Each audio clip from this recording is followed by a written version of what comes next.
Okay, so tackling some pretty big challenges, right? Mm-hmm. Designing a cure for cancer, or finally breaking down those microplastics. Mm-hmm. That's the potential that everyone is talking about with quantum computing. Mm-hmm. And Microsoft's recent announcement about this thing called Majorana 1 has really got everyone buzzing. It's definitely pushing the boundaries of what we thought was possible. We're not just talking about incrementally faster, processing speeds, but a whole new way of approaching computation. Yeah, you and I have talked about Moore's Law before, right? And how we're reaching its limits. Right. This really does feel like the next evolution. Yeah. The thing that's really caught everyone's attention is that Microsoft claims to have created the world's first quantum processor with a topological core, and they're calling it Majorana 1. Yeah, and it's the culmination of almost 2 decades of research for them at Microsoft. Wow, 20 years. So this isn't some, overnight breakthrough. This is years of dedicated research and engineering. Yeah, that is a serious commitment. So those listening who maybe haven't gone as deep on quantum computing as we have, can you just remind us what makes it so different from the computers that we use every day? Well, the key difference is in the fundamental building blocks. So classical computers use bits, which can be either 0 or 1, right? Right. Quantum computers use these things called qubits, which leverage the principles of superposition and entanglement. So a qubit can represent 0, 1, or a combination of both simultaneously. And that's what gives quantum computers that crazy processing power. Exactly. It's like being able to explore every single path in a maze all at the same time. Exactly. That's what we call massive parallelism. And that's what allows quantum computers to tackle problems that are just simply impossible for even the most powerful classical supercomputers. It all sounds incredible. Yeah. I know that there are challenges, though, right? We've talked before about how finicky qubits can be. Right. And how they can easily lose their quantum state. Yeah, that's the big challenge of decoherence, right? And that's a major hurdle in building practical quantum computers. It's like trying to build a house of cards in a windstorm, right? Even the slightest disturbance can cause the whole thing to collapse. And that's what brings us back to Majorana 1, right? Microsoft believes that they have found a way to create more stable qubits using these mysterious particles called Majorana fermions. I have to admit, the name alone sounds like something straight out of science fiction. Yeah, they do have a certain mystique to them. What's fascinating about Majorana fermions is that they're their own antiparticle. So imagine a particle that's both itself and its opposite. So not quite an evil twin, but something even stranger. Starting to understand the excitement. So this was a theoretical particle for decades, though. Right. Oh, yeah. Ettore Majorana first theorized them back in 1937. Wow. But it took almost a century to definitively prove their existence. And Microsoft is claiming that they have harnessed these elusive particles to build a more stable qubit. How does that even work? This is where this concept of topology comes into play. Think of it this way. You tie a knot in a rope. Okay. No matter how you bend or twist the rope, that knot remains. Okay, I can visualize that. Right. So the information, in this case the knot, is actually encoded in the structure of the rope itself. Exactly. So with Majorana 1, the quantum information isn't stored in the fragile state of a single particle, but rather in the topology of the system itself. So it's like braiding the Majorana particles together. You're saying that the information is tied into the fabric of reality itself. You could say that. And that makes it far more robust against those pesky disturbances that cause decoherence. So these topological qubits are much less likely to lose their cool and make errors. That's a big deal for building reliable quantum computers. It has the potential to be, it could be a major step towards this idea of fault-tolerant quantum computing, which has long been the holy grail in this field. Okay, I think I'm getting a sense of the why behind this approach.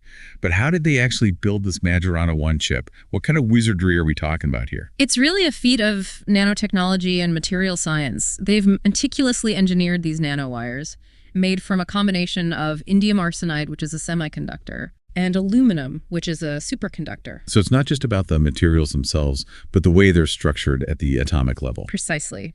So these nanowires, when they're cooled to near absolute zero, exhibit this very unique state of matter called topological superconductivity. Wow. And at the ends of these nanowires, under very, very specific conditions, you get these Majorana 0 modes, which are the building blocks of their topological qubits. So they essentially created a new state of matter just to build this chip. A topoconductor, as they call it. That sounds incredible, but also incredibly complex. It is definitely pushing the boundaries of what we thought was possible, but the potential payoff is huge. Yeah. They're not just aiming for a handful of qubits. They're talking about building a chip with 1,000,000 qubits. 1,000,000. That's hard to even fathom. How do they plan on achieving that level of scalability? So this is where their topological core architecture comes in. It's this novel design that allows them to integrate both the qubits and the control electronics onto a single chip, which is a key factor in scaling up the technology. They've already built a chip with 8 qubits, and they believe this architecture can be scaled to accommodate 1,000,000 or more. Okay, so we've talked about the potential of this technology for tasks like drug discovery and material science. But with 1,000,000 qubits, the possibilities seem almost limitless. Are there applications that you are particularly excited about? I think one area where Majorana 1 could have a profound impact is in the development of quantum algorithms. So a 1,000,000 qubit computer would allow researchers to explore and test algorithms that are currently beyond our reach. So it's not just about solving existing problems faster, but about unlocking entirely new possibilities. Exactly. And that could lead to breakthroughs in fields we haven't even thought of yet. This is really exciting stuff, but I'm also aware that there's been some skepticism surrounding Majorana 1, especially given the retracted paper from 2018. What are some of the challenges and controversies surrounding this technology? Yeah, you're right. There is healthy skepticism in the scientific community, which is completely understandable given the complexity and the stakes involved. One of the main challenges is proving definitively that the observed phenomena are truly caused by Majorana fermions. So there are other phenomena like these things called Andreev modes that can mimic their behavior. So it's like trying to spot a rare bird in a forest full of similar-looking birds. A very apt analogy. Okay. Distinguishing Majorana modes from other phenomena requires meticulous experimentation and analysis. And even if they are confirmed, the challenges of scaling up to 1,000,000 qubits while maintaining low error rates are enormous. Yeah, I can imagine. It's one thing to demonstrate these concepts in a lab setting, right? But quite another to actually build a commercially viable quantum computer. Absolutely. It's a monumental engineering challenge. And then there are the economic and strategic implications to consider. Who will have access to this technology? How will it be used? These are questions we need to start grappling with now as we enter this new era of quantum computing. It sounds like we're just at the beginning of a very exciting and potentially disruptive journey. We are, and it's a journey that could fundamentally change the way we understand the world and our place in it. And it's important to note that Microsoft isn't alone in this race to build a practical quantum computer. Right. Other companies like Google and IBM are also making significant strides. Yeah, we've heard a lot about Google's Willow chip and IBM's Condor chip. Yeah. How do they compare to Majorana 1 in terms of their approach and their progress so far? Well, both Willow and Condor rely on these superconducting transmon qubits, which is a more established technology. Willow has achieved an impressive 105 qubits, Wow. while Condor boasts over 1,100. So in terms of just raw qubit count, it seems like they have a significant lead over Majorana 1. Does that mean that Microsoft is behind in the race? Not necessarily. Remember, it's not just about the quantity of qubits, but the quality and stability. So superconducting qubits, while they're easier to manufacture, are much more susceptible to decoherence. A significant portion of those qubits are actually dedicated to error correction, not actual computation. So it's a bit like having a large workforce, but a significant portion of them are constantly making mistakes and need to be checked and corrected. That sounds inefficient. That's a good analogy. Microsoft is betting that their topological qubits, with their inherent error resistance, will ultimately be more efficient. Even if they start with fewer qubits, they believe they can scale up more effectively while maintaining higher fidelity. It's fascinating to see these different approaches play out. It's like a technological version of convergent evolution. Yeah. Different companies are tackling the same problem, quantum computing, Right. but arriving at very different solutions. That's a great observation. And it highlights the fact that we're still really in the early stages of this field. There's no clear winner yet, and it's likely that the ultimate solution will involve some kind of combination of different approaches. I'm curious to hear what other experts in the field are saying about Majorana 1. Is there a consensus that Microsoft is truly onto something groundbreaking? Well, there's definitely a lot of excitement and interest, but as you might expect, there's also a healthy dose of skepticism. Some prominent physicists like Philip Kim from Harvard have called it an exciting development, but they're also urging caution and emphasizing the need for further validation. So it's a bit of a wait-and-see situation. The scientific community wants to see more data and independent verification before they fully embrace it. That's right.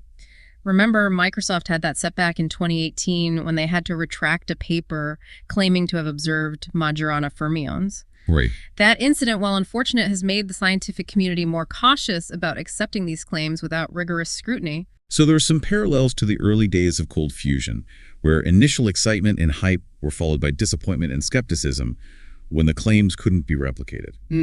I know we want to be objective here, but it's hard not to get caught up in the excitement. If Microsoft's claims are validated, what could the implications of Majorana 1 be? What kind of world could we see if we had access to large-scale, fault-tolerant quantum computers? The possibilities are truly transformative. Think about fields like medicine, where we could design personalized therapies that are tailored to an individual's genetic makeup. Or material science, where we could create entirely new materials with properties we can only dream of today. So it's like having a tool that allows us to manipulate matter at the most fundamental level. We could create materials that are stronger, lighter, more efficient, and more sustainable. Exactly. And beyond those specific applications, think about the broader impact on our understanding of the universe. Quantum computers could help us simulate these complex quantum systems like the behavior of molecules or the interactions within a black hole leading to breakthroughs in physics, chemistry, and cosmology. It's like giving scientists a new lens through which to view the universe. Yeah. We could unravel some of the deepest mysteries of the cosmos. And don't forget about the potential impact on artificial intelligence. Quantum computers could revolutionize machine learning, leading to these AI systems that are exponentially more powerful and capable. I could see how that could be both exciting and a little bit daunting. With great power comes great responsibility, as they say. That's an important point. We need to be mindful of the potential risks as well as the benefits of this technology. We need to start thinking now about the ethical implications, about how to prevent misuse, and about how to ensure that the benefits of quantum computing are shared equitably. It's a conversation that needs to happen across society, not just within the scientific community. I completely agree. It's a technology that has the potential to reshape our world, and it's essential that we approach it with both enthusiasm and a healthy dose of caution. So we've painted a picture of a future where quantum computers could revolutionize countless industries and potentially solve some of humanity's grandest challenges. But realistically, how far away is that future? What are some of the obstacles that could slow down the progress of quantum computing? That's a tough question to answer definitively. There are still significant technical hurdles to overcome. As we've discussed, scaling up these systems while maintaining low error rates is incredibly challenging. We're talking about manipulating individual atoms and controlling their quantum states with incredible precision. It's been like trying to build a watch with gears made of individual atoms. Yeah. It sounds almost impossible. It's a monumental feat of engineering, no doubt. And then there's the issue of decoherence. We need to find ways to protect these fragile qubits from environmental noise and disturbances, which can cause them to lose their quantum properties and lead to errors. Right. We talked about how even the slightest vibration or temperature change can disrupt those delicate quantum states. It's like trying to keep a soap bubble from bursting in a hurricane. Exactly. Overcoming decoherence is one of the key challenges in making quantum computing practical. And then, of course, there's the cost factor. Developing and building these systems requires significant investment and resources. So it's not something you can just whip up in your garage. Access to this technology might be limited to large corporations and governments for the foreseeable future. That's a possibility, but the good news is that companies like Microsoft are working on making quantum computing more accessible through cloud platforms like Azure Quantum. This means that researchers and developers can access and experiment with these powerful machines without having to build their own. So it's like renting time on a supercomputer instead of having to buy one yourself. Right. That could help democratize access to this technology and accelerate innovation. That's the hope. By lowering the barrier to entry, we can empower more people to explore the potential of quantum computing and develop new applications. And what about the timeline? When can we realistically expect to see quantum computers solving real-world problems on a regular basis? Yeah. Are we talking years, decades, or longer? It's difficult to predict with certainty, but most experts believe that practical fault-tolerant quantum computers are still several years away, if not decades. It's important to be realistic about the challenges and the timeline. This is a marathon, not a sprint. But it sounds like we're on the right track. With companies like Microsoft investing heavily in this technology and making significant progress, it feels like we're getting closer and closer to that quantum future. We are, and it's an incredibly exciting time to be following this field. We're witnessing the birth of a new technological era, and it's full of potential and possibilities. So we've covered a lot of ground in this deep dive. From the fundamental concepts of quantum computing to the intricacies of Majorana fermions and the potential impact on everything from medicine to material science, it's a lot to wrap our heads around. It is, but I think it's crucial for us to try to understand the potential of this technology because it's going to affect all of us in profound ways. It's like we're standing on the edge of a new technological era. Yeah. It's exciting, but also a little bit daunting. I think that's a healthy perspective. We should be enthusiastic about the possibilities, but also mindful of the challenges and the potential risks. For our listeners out there who've been following the developments in quantum computing for a while now, what would you say is the most important takeaway from Microsoft's announcement about Majorana 1? Well, I think it's a reminder that progress in this field is happening rapidly. And Microsoft's approach, while it's still facing scrutiny, highlights the fact that there are multiple paths to building a practical quantum computer. The race is on, and the implications are huge. We've talked about how quantum computing could revolutionize industries like healthcare and manufacturing. But what about the average person out there? How will this technology impact our daily lives? Well, think about it this way. The way we communicate the security of our online transactions, the way we diagnose and treat diseases, the materials that our homes and vehicles are made of, all of these things could be fundamentally transformed by quantum computing. Even if we're not interacting with quantum computers directly, we'll be living in a world that's shaped by them. So it's like the internet. We didn't fully grasp its impact at first, but it ended up changing everything. Right. We're really just starting to see the tip of the iceberg when it comes to quantum computing. Exactly. And it's important that we as a society start engaging in these conversations now. What are the ethical implications? How do we ensure equitable access to this technology? What are the potential risks, and how do we mitigate them? These are big questions. And it sounds like we need to be thinking about them now, not 10 years from now when the technology is more mature. Absolutely. We need to be proactive, not reactive. And we need to involve a wide range of voices in this conversation, not just scientists and engineers. One of the things that struck me during our conversation was Microsoft's emphasis on making quantum computing accessible through its Azure Quantum platform. They seem to be genuinely committed to democratizing this technology. I think that's a crucial part of their strategy. By lowering the barriers to entry, they can attract a wider range of talent and accelerate the development of new applications. It's a win-win for both Microsoft and the wider quantum computing community. So to wrap up today, what's the one key message you want our listeners to take away from this deep dive into the world of Majorana fermions and the future of quantum computing? I would say this is a field full of possibilities, but also challenges. It's a time for both excitement and cautious optimism. The decisions that we make today will shape the quantum future, and it's essential that we approach this technology with both a sense of wonder and a sense of responsibility. I think that's a great note to end on. A huge thank you for joining me on this incredible journey into the quantum realm. It's been a fascinating and thought-provoking conversation. The pleasure was all mine. And for our listeners out there, if you had the chance to pose a question to the researchers working on Majorana 1, what would it be?